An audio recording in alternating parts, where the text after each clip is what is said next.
Hello, my name is Christina Pager and I'm applying for the job as teacher for Visions in Education. Some of my philosophies of teaching follow.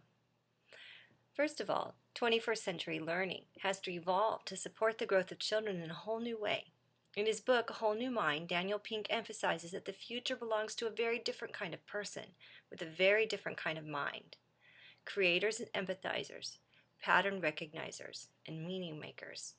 These people, artists, inventors, designers, storytellers, caregivers, consolers, big picture thinkers, will now reap society's richest rewards and share its greatest joys.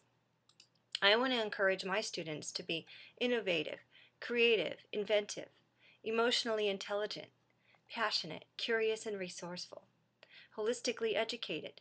I want my children and my students to be able to succeed by connecting different types of knowledge and laterally educating themselves with the help of teachers. Ideally, education should be personal, individual, and meaningful. That is why Visions in Education is such a good organization for many students' needs.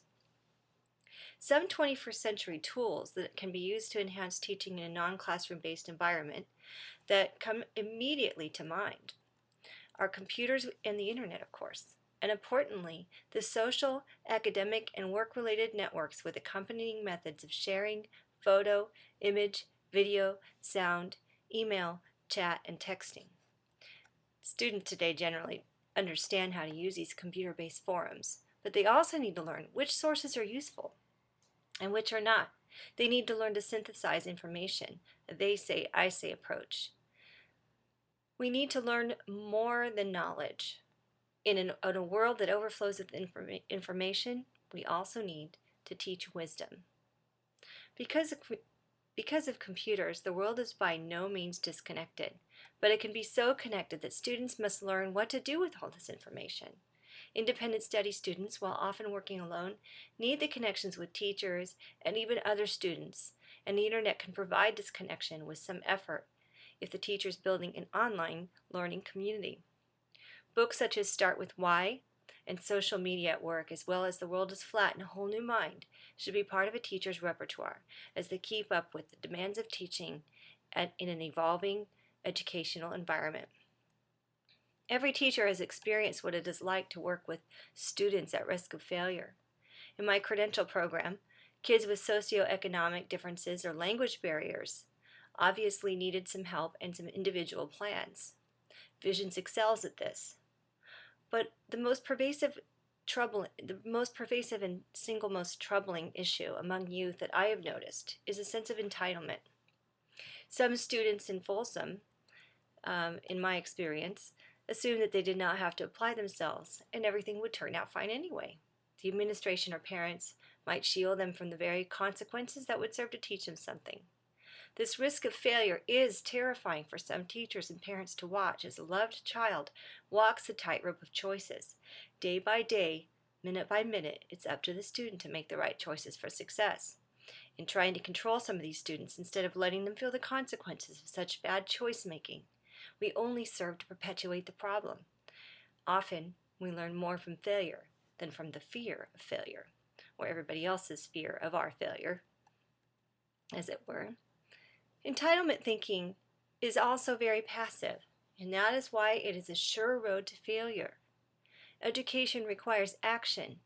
Good things come to those who work, and work at something they truly enjoy and are passionate about.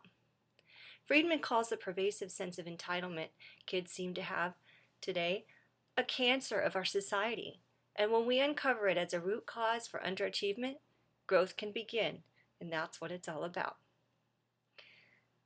A few months ago, I taught in an orphanage in Africa. It was a very positive experience for me because I was able to teach children who seemed to lack the problem of entitlement thinking. Instead, like some at-risk students who have not had the best hand of cards dealt to them in their home lives, they needed someone to tell them they could make it if they took advantage of the opportunities given and worked hard.